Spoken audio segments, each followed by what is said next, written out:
What is going on, everybody? Welcome to another exciting episode of the Sports Beat with Richard Holdridge, presented by Georgia Alabama Sports Live.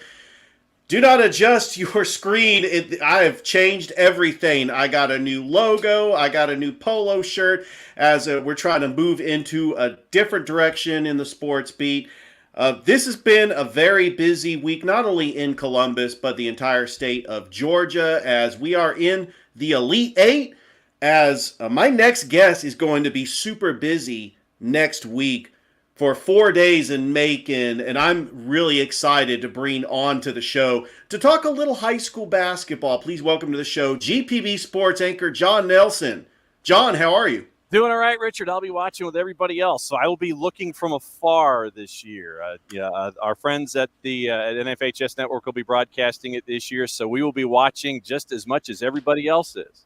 All right. Well, let's go ahead and talk about at the Macon Coliseum from March 6th through the 9th. There's some repeat teams that won the championship last year, and I'm looking at teams like Wheeler for the 7A boys, teams like Alexander for the 6A boys. I mean, is there a team in your mind that looks to repeat? And I got to ask you, how tough is this Grayson team? Because they look like they're one of the best teams in the country. Yeah, and I think that when you look at 7A on the boys' side, I know that because of rotation, you'll sit there and go, well, you'd like for it to be, A and B.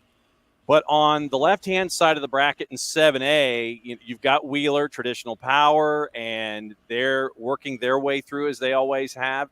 And then you've got McEachern on the left-hand side. And a lot of folks, if you ask them about a championship game, I mean, just outside of Grayson, and we know Grayson's on the right-hand side of the bracket, and they've got some work to do on their own. But I think a lot of folks, if you said, I'll take Wheeler and McEachern in a title game, they'd be cool with that, and they would anticipate something like that. But that's going to be a semifinal. That is going to be a semifinal on the left-hand side if everything manages to go the way that folks anticipate. I mean, Wheeler in the first two rounds, they averaged over 70 points a game. McEachern put up a 105 in the first round, and then they follow that up with a close win. Newton had their number for a little bit out of the blocks, but they shook it off to get into the Elite Eight. And so that left-hand side's going to be more of it's going to be a real interesting fight. But Grayson is going to be watching that left-hand side of the bracket. But they've got to have to deal with Milton and the Brook and Peachtree Ridge as the other three teams on the right-hand side too. And McEachern has, according to ESPN.com, the highest recruited player in the state of Georgia, Arcurious Bailey, who's committed to Rutgers, which, by the way, has the number 3 recruiting class in the nation. There's so much talent at 7A. You talk about Joseph Wheeler. Wheeler had Isaiah Collier last year. We know about the history of newly inducted member of the Georgia Sports Hall of Fame, Sharif Abdul-Rahim, played at Wheeler back in the 90s. I mean, Wheeler is just so talented. Do you think that Wheeler can repeat as champions for 7A? I mean, that's the thing. It's like you've got those. If you follow through, everybody's looking at McEachern with the numbers they put up, and then you look. That's true. And you got Grayson on the right hand side. 7A. It's like I said, it's going to be one of the more entertaining classifications for those of us who are not named Grayson or McEachern or Wheeler. I mean, with Wheeler, it goes back to the days of Coach Lipscomb and the machine that was there for the Wheeler Wildcats. So the pedigree is there, as the others, McEachern once again with their pedigree, and Grayson has been developing theirs as well. But, it's forever and ever and ever. It's been Wheeler that's a part of the discussion in the highest classification. I'm looking forward to it. Like I said, if you're a follower or a fan of any of the teams that are left, you're biting your nails. And those of us who are just watching to watch are going to enjoy these next couple of rounds as everybody gets to make it. So, John, last year, Kell at 5A swept the titles for both the boys and the girls. Grayson is looking to do the same. Grayson is one of the favorites in 7A boys. I think Grayson's one of the favorites in 7A girls. I know that Buford is tough. I know that I think that's gonna be the championship in girls 7A. Grayson versus Buford. Is there a dark horse team that you think that could get to the championship? No, I mean, I'm with you. I mean, you look at North Paulding, who's working their way through as a 1 seed. but they would have to face Buford low left if, in this next round that is coming up, if they were to get through that. Then you're looking at Campbell and Cherokee. Once again, you've got 2 1 seeds who are going in the upper left-hand section of the bracket. So what you've got left in 7A girls is 1 seeds. I mean, I don't know if you can call any 1 seed a dark horse working their way through, but I know that if you look at what you're seeing with Grayson as they try to do both boys and girls in the 7A bracket, but I can never count out a Gene Durden coached team, because I've known Gene, full disclosure. Wow. I've known him probably for 20 years. And like I said, full disclosure, he's a great friend of mine.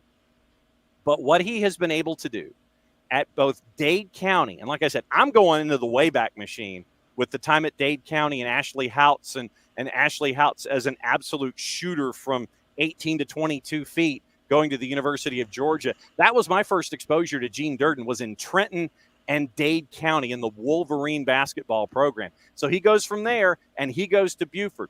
And what he has been able to do at Buford has been just build this dynastic program that has been there. I can never count out a Buford coach team, and considering what they were able to do in the first 2 rounds, literally, you look at what Buford has done going into the matchup with North Paulding. Buford gave up 21 in round number 1 and won by 45. Wow. Second round, they gave up 24 and won by 47. So that's what you're staring at. I think it's going to be Grayson and Buford. I know that a lot of folks are looking at that as well. Once again, upper right Grayson, lower left Buford. That is going to be a titanic battle if everything goes the way that folks are saying it will. And I am so excited to possibly see that guard matchup between Danielle Carnegie for Grayson, who's committed to Georgia Tech, and Ava Watson for Buford, who's committed to Ohio State. There's just a lot of great basketball play. But there's one team down in 4A that has 2 of the top 5 players in girls basketball in the state of Georgia, and that is Wesleyan. Brianna Preston and Shadazi Wright both play for Wesleyan. As a Columbus fan, I know that the Carver girls, who won titles in 19 and 21, if they can get by Hart County and get to the Final Four, Wesleyan stands there. Wesleyan did defeat them in the Elite 8 last year. I think Wesleyan is the team to beat in 3A. I mean, this team just looks stacked, especially with the talent they have that's going to play at the next level. Tell you what, I'll give you a team on the left-hand side of the bracket that I think might be able to challenge. And I mentioned Gene Durden and Buford. I'll give you Hebron Christian and Jan Azar. Yes. So basically, I will see your Wesleyan, and the irony that is attached here with Jan Azar, who built the Wesleyan program, and you knew it was like the sun rises in the east, sets in the west. We pay our taxes in April. Jan Azar was going to have a team in the last game of the year when it came to girls basketball in the state of Georgia, and they going into the Elite 8, 28-2, Hebron Christian. And Jan Azar leaves Wesleyan, goes to Hebron Christian, and it has just been the same thing over and over and over. And like I said, I've seen with Gene Durden build at Buford. I've seen Jan Azar build at Wesleyan, and now at Hebron Christian. And so it's like, once again, it's just the logos changed on the sweaters and the gear, but you anticipate that Jan Azar, if anybody might have that idea about how to chase after Wesleyan, it might be the irony of their old head coach. And so I will say Wesleyan on the right-hand side, Hebron Christian out of the left-hand side. And you want to talk about a hot crowd for that game because of all of the history that's attached with all of those folks with Wesleyan and now at Hebron Christian, that's going to be a fun one. And also in 3A boys, Sandy Creek is the defending champions. I'm going to say that Hebron Christian, I like your pick for the girls. I think that Hebron Christian for the boys can get this clean sweep in 3A. But how about this? We might have a clean sweep in 4A, because I think the Baldwin boys and the Baldwin girls can compete for a state title in 4A. Yeah, Baldwin's got to get past Westminster, and then on the left-hand side, as you fill out your brackets, hopefully in pencil still, as we're at this point of the season, New Hampstead, North Oconee, they're averaging 81 points a game in their first 2 matchups, and New Hampstead is in the 70s. So does North Oconee turn that one low left into a track meet where it's like, okay, try and catch us if you can? Holy Innocents and Whitewater, low right, would be facing after, you'd be chasing after Seconder and Benedictine. Seconder is doing really well as a basketball program. Very, very young school in Gwinnett County that is building a basketball program. Benedictine coming from the coast. Interesting to see that clash of styles with Seconder and with Benedictine. But Baldwin, they have to get past Westminster, and then they would have to try and see if they could match up speed-wise, meaning going up and down the floor for a full game against a team like North Oconee. If North Oconee was to get through, New Hampstead challenging folks, they clamp down on Westside Macon. They clamp down even more on Cairo. They're winning by 20 on average. North Oconee is really putting some distance between themselves and the opposition. Baldwin, very, very interesting on the boys' side. We've seen them average in the 50s and the 60s, very, very similar when it comes to their offensive output. You mentioned them on the girls' side, and when you lay out what's going on with Baldwin and the girls, it's the upper left-hand bracket, and it's Baldwin and Stockbridge. Stockbridge got past Southwest DeKalb, only won by 2. Baldwin, they held their opponent in the first round to 5 points. It was a 1-4, which is somewhat understandable at times. Then they beat Trinity Christian by 20. So Baldwin, I think, on the left-hand side, I think that you're looking at a stout force there. But then you look at Fayette County and Chestatee scoring in the 50s and 60s. Hardaway, Holy Innocents, once again, Holy Innocents, a traditional power, making it deep playoff runs. North Oconee on the boys' side is on the right-hand side of the bracket. Upper right is a 2 seed, and they've put up a lot of points so far. So Baldwin right now comfortable in the mid-70s, the low 70s so far in the first 2 rounds. Once again, can anybody catch up with Baldwin on the left-hand side offensively? That'll be my question. John, any of these schools in the Chattahoochee Valley, the Columbus area, like Harris County for 5A, Hardaway for 4A girls, Carver for 3A girls, can they make a deep run to the Final Four and possibly the championship? Well, you're looking at, let's say Harris County, just to go, let's take it a piece at a time. Harris County and Cartersville. Harris County would have to take advantage of playing this one at home. They're going up against Cartersville and making sure that gym in Hamilton is stacked. Harris County, once again, they've been a 1 seed, and they've had to deal with a clash of offensive styles in their first 2 games, beating Warner Robins in a 1-4. They beat them by 5 points, but they scored in the 70s. Then Harris County escapes with a 2-point win at home in Hamilton in round 2. Cartersville had to get through overtime last time out to get past Jefferson. So Cartersville, as a 2 seed, has to go on the road to get that to make that happen. So how does Cartersville respond, say, on short rest and with travel? That to me would be one of the things to look at when you're looking at, say, Harris County on the girls' side in 5A. When you're looking at Quad A, Holy Innocents on the girls' side. Holy Innocents is going to have to travel, but Holy Innocents has been scoring. They average 83 points a game in their first 2 matchups. So Holy Innocents looking to put the pedal down. Holy Innocents won by 65 in round 1. They won by 19 in round 2. Hardaway doing just as well, beating Troop by 46 in an interesting matchup in a 1-4. Hardaway and Troop. You want to talk about a packed gym there at Hardaway out of the blocks for everything there in the Valley. Then Hardaway is they beat Griffin, almost doubling Griffin, winning by 31. So that was a rematch of the Final Four last year. Yeah, so Hardaway, they've been able to clamp down defensively. Holy Innocents has been able to score a lot of points. You get a clash of styles, Holy Innocents on the road at Hardaway. That one, it's going to be an interesting one for me just because, once again, you've got folks that have done really well defensively against a team that is averaging 83 points a game. So you sit there and you look at clash of styles for me. So I think it's going to be – I think if the teams there in the Valley can take advantage of quick turns and having teams travel on the road, I think those would be the 2 intangibles that I'm looking at, especially a Cartersville team that had to play an overtime game to win as a 2 seed to continue to advance. I think that those would be, for me, 2 that you have to pay attention to because of those external factors.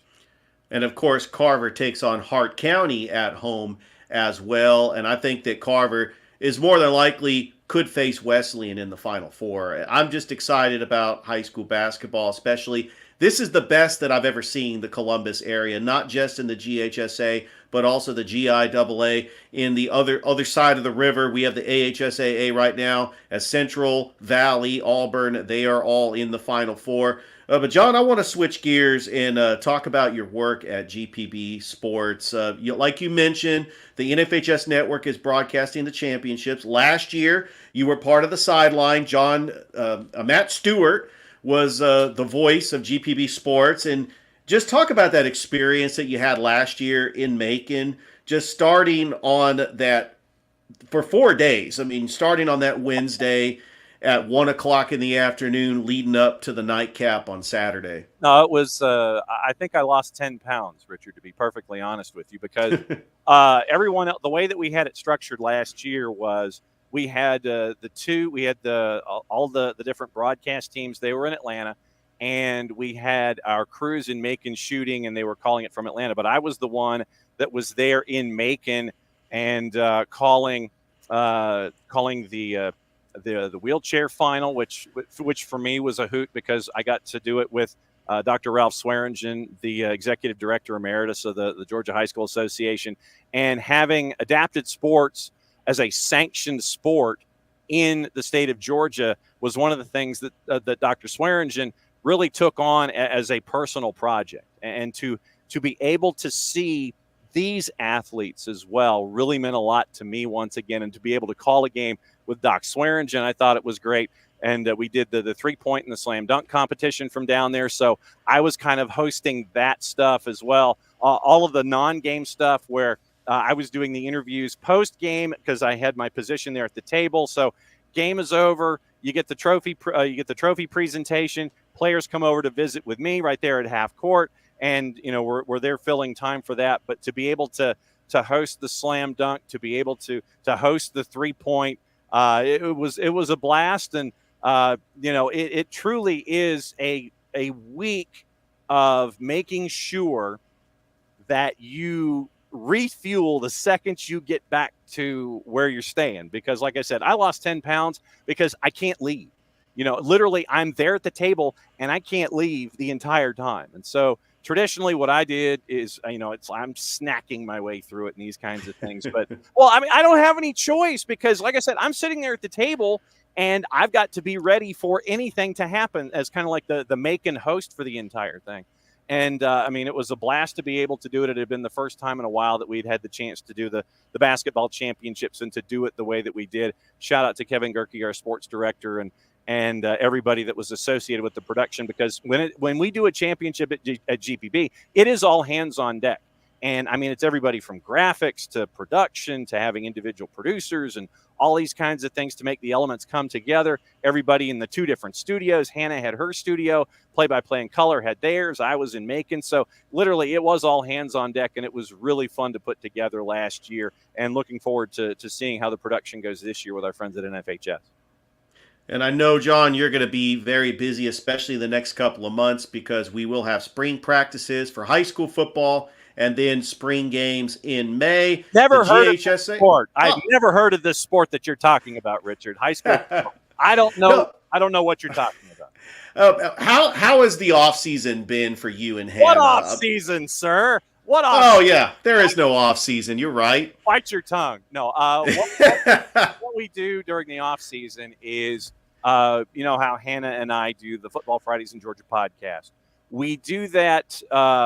We do 2 a month, one where Hannah goes and she'll find a topic and it will be like a one-on-one interview. Like, I'll give you an example. Last time out, Hannah was able to catch up with one of the biggest dynasties in GHSA sports that you've probably never heard of. The Southeast Bullock Yellow Jackets flag football team. Three-year program for the Cochrans. Marcy Cochran and her husband are the coaches for the flag football program there at Southeast Bullock. Southeast Bullock started their program 3 years ago. They've won every game that they have played. They are 62-0 as a program, and they've won 3 state championships. And so Hannah Hannah got to catch up with Marcy Cochran and ask about what flag football has meant to folks there in Brooklet. And it's been great to see a town like Brooklet embrace the flag football program the way that they have and winning all the titles. So Hannah will find a single subject and she'll do that. And then I'll come in and we'll do a monthly topic. So Football Fridays in Georgia podcast is now twice a month. And then as we're talking, this is late February. So early August, we get back to doing it on a weekly basis. But, we've had the signing day just go past. And we talked to Sean Calhoun earlier this month about what it's like to have 2 signing days and the trickle-down effect and all these other kinds of things. Tackling single subjects, that's what we kind of get to do when Hannah and I get together. So we'll do like those, and then Hannah has her interviews that she does. So Football Fridays in Georgia podcast is out there on your favorite podcatcher. We do those twice a month on the way and get everybody ready before you know it, Richard. We'll be back in August, and everybody will be back at practice, and then it's another football season for us. The new one under reclassification. And it will be very, very intriguing for me in this first year of the new cycle to see how everybody is with their new travel schedules and their new region foes and all those kinds of things. And I'm excited about that. I'm hoping to get you and Hannah back on the show. We had a lot of fun. We were talking about football playoffs, and it's always fun just having you on and Hannah, and I've really just had a great time. No, it's great because as you know, there is no off season for football here in the number 3 state in the country. Right. When it comes to athletes going to the next level. I mean, it is literally California, Texas, Georgia. It's like Texas and Florida and Georgia are all, working toward number 2 and number 3. And when you're the number 3 state in the country, everyone's paying attention.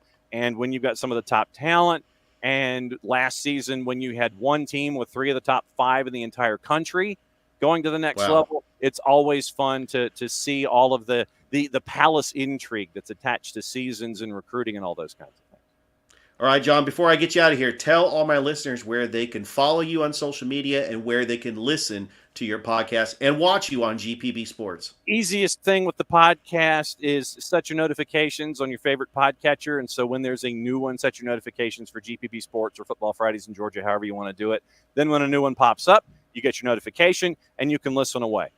We usually try to keep them to about a half hour, 40 minutes, so that way folks can listen to them in traffic on the way home. For GPB Sports, once again, it's gpb.org/sports. Don't forget to download the GPB Sports app, available iOS and Android. And for me personally, it is at OSG Nelson on the Twitters.